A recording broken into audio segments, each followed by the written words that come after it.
கர்த்தர் கிரியை செஞ்சார்னா விடுதலை மட்டும் வராது, சுகம் மட்டும் வராது, தீர்க்காயுசு மட்டும் வராது, ஆயுள் முழுவதும் நீ வாழ்வதற்கு வேண்டிய ஐஸ்வர்யத்தையும் கர்த்தர் தர வல்லவராக இருக்கிறார்.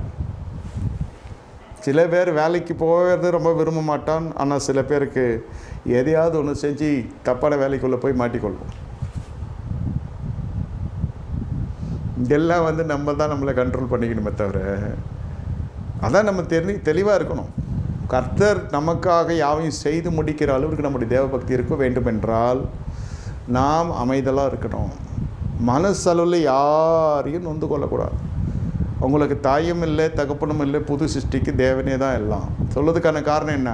இல்லைன்னு இல்லை, மாம்ச ரீதியாக இருக்கிறாங்க, அவங்கள இங்கே கொண்டு போவாத, அவங்கள கனம் பண்ணேன்னு வேதம் கனம் ஒண்டி பண்ணு, குறை சொல்லாத.